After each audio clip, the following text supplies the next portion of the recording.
Okay, here we start. Let's see.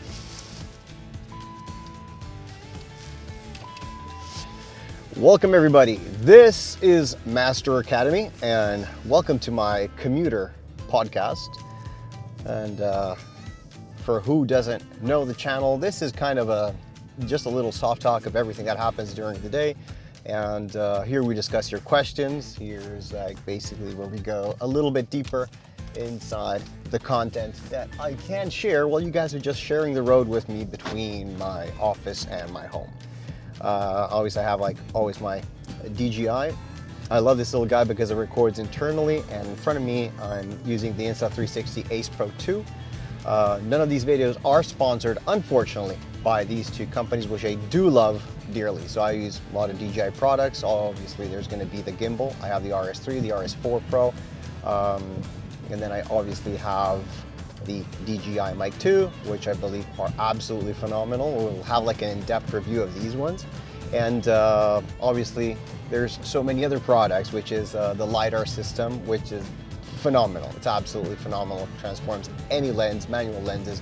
You don't have to worry about anything at all. You just like straight away press record, and if that LiDAR system is working, it's in focus. And a little controller on the hand, you can even just decide where to put stuff on. But this is not a review for gear. This is not a review for gear. I just want to be like absolutely clear that it's not. I love to do like reviews for products inside my classes in Master Academy, only when obviously like I have products in my hand that I can show. But now I'm driving, and so I really try not to, I try to pay attention on the road instead of basically, paying attention to gear. So the gear stuff is going to come just a little bit more down the road when I actually have the possibility to manage the gear. So on this one in particular is going to be just a soft talk of everything that happens when you're trying to start up a business. And one of them is actually the pitch. Okay, so I'm going to use a scam as a pitch basically. So there was a scammer, and you guys can find it on my classes at school.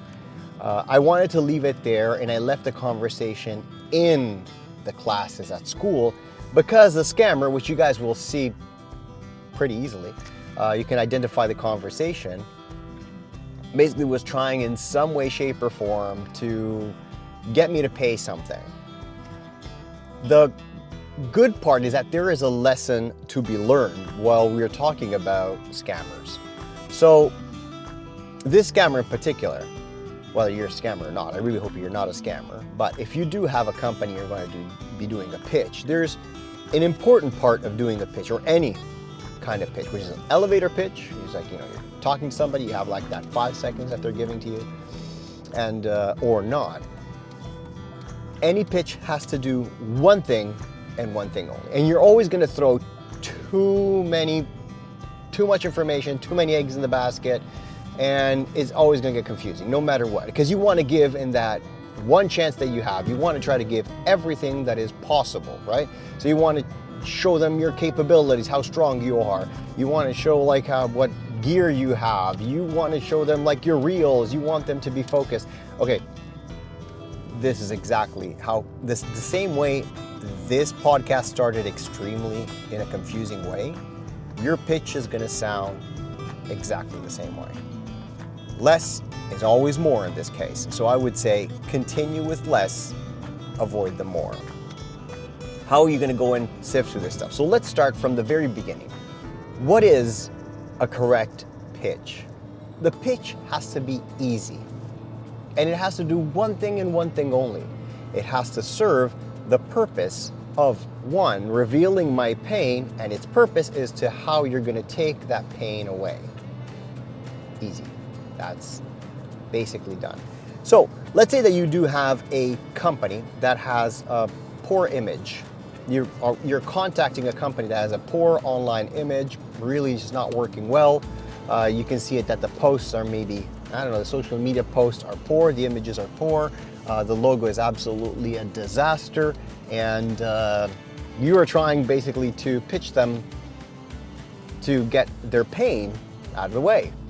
So it's obvious that a company of this caliber means that it does not have any kind of graphic design or doesn't believe in the graphic design. An example are the trucking companies. So the backbone of every economy are transportation companies. There is no doubt on that. Like, we wouldn't have any products in a matter of a day. Everything, all the shelves will be completely empty if truckers were not on the road and if company doing transportation and logistics were not working. So we know that they know how to do very, very, very well their job as transporting goods from point A to point B. Now, there is something that they really don't know how to do, which is their graphic design. And they are probably the worst, and same with dentists. Like, I don't know for what reason, these two categories seem that or do not care or do not need or believe that they do not need a good website, a good logo, a good communication, and a good social media. So first things first, maybe they don't because they are already doing whatever job they're doing, but looking good is never something that can hurt your company. Looking bad actually can, but looking good is never going to hurt your company. So even if you're not the best graphic designer in the world, even if you're not the best creative director in the world, but any of these companies, dentists and trucking companies could truly benefit from a nice logo and a nice website and a nice series of images. So how do you go and pitch them? The pitch that I got from the scammer was horrible, but it's not that far away from the horrible pitches that we receive every single day as a company. So there's companies that, or scammers, I don't know, or freelancers or sole proprietors that want to do something for a company. So let's say it's the case, so you're basically trying to generate leads. So unless you're doing it with some sort of AI or automation or funnel or advertising, whatever it is, it still applies, but in a kind of a different way, but you'll get the point. The company, the scammer that tried to scam me to give me any sort of money, said basically, like, didn't give me what they were going to do to the company. They're just saying, we will give you 100K. You will make 100K this year. And then they start saying, you'll make 100K this month, just give me money. Obviously, we know that that is a scam, but it's not really much farther away from everybody else that is kind of doing the same thing. So what happens is that, yes, you're not really solving my pain. Who told you that I need more money? Maybe I need something else that is not money. Maybe I need, I don't know, something that is like how to execute the work that I need to be done. Maybe I need somebody that can, clean my slate because I have too many projects on the go.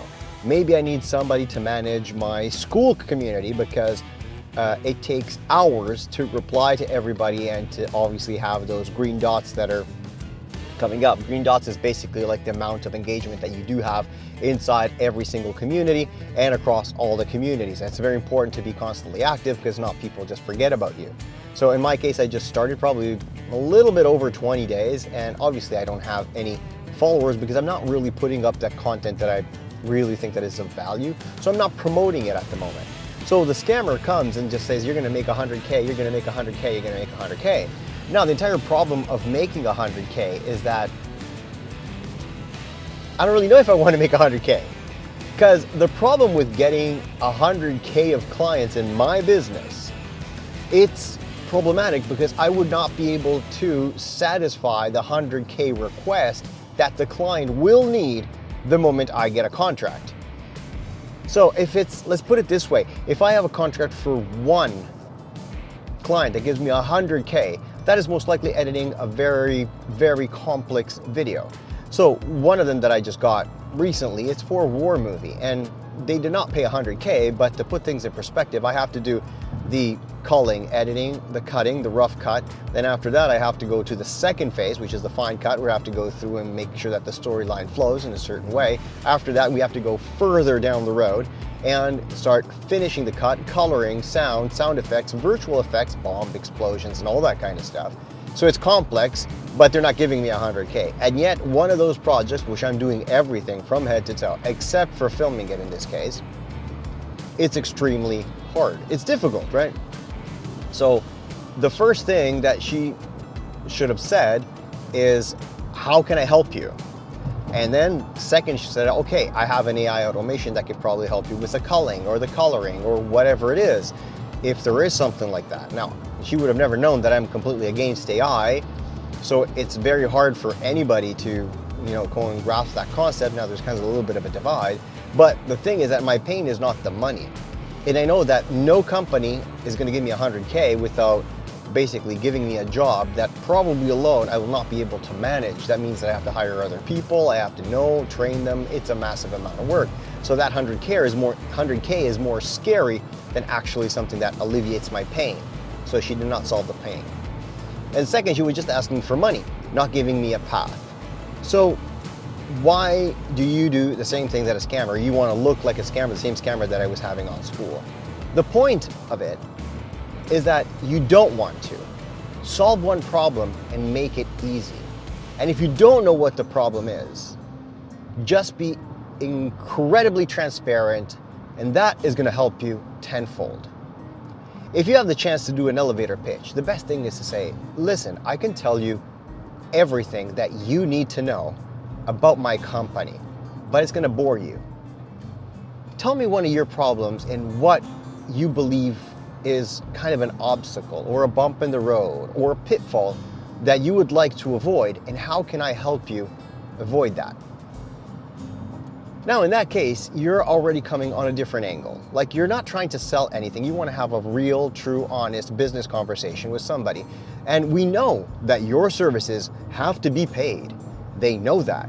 But now it's more interesting because you are more interested about me and my company and my business.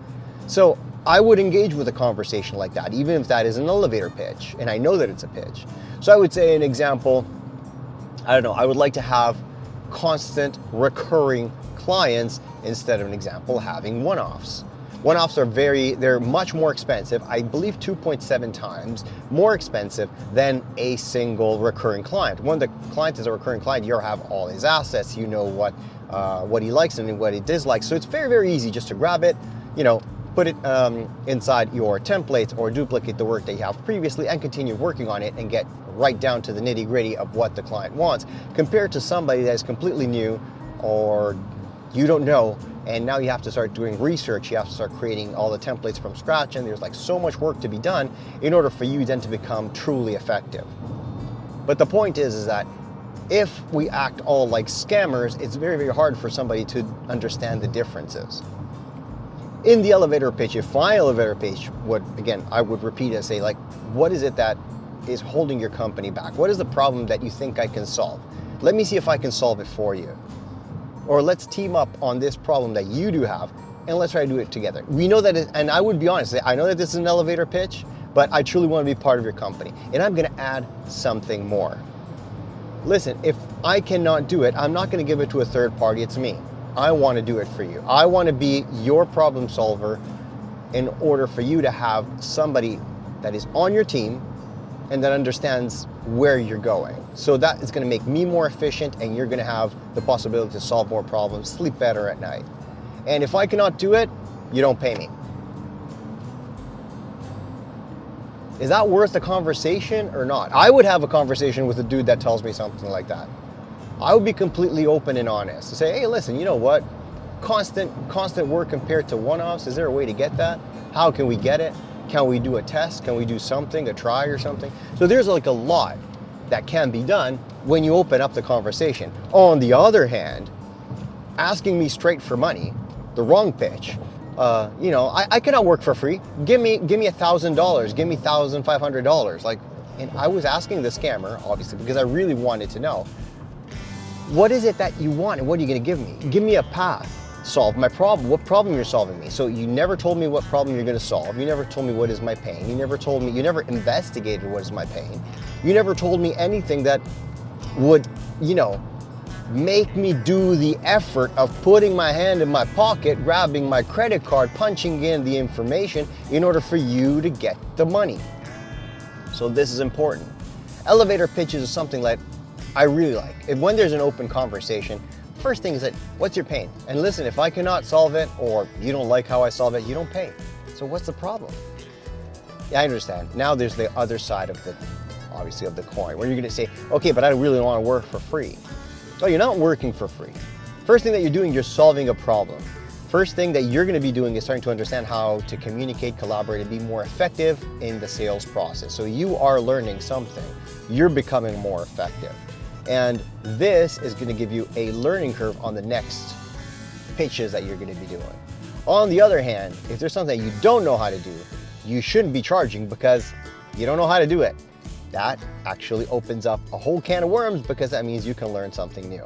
So you got two advantages, and you still didn't get a dime though, but you got 2 vantage points on the next pitch. Now the other thing is going to be to evaluate, do you really want to do this kind of work?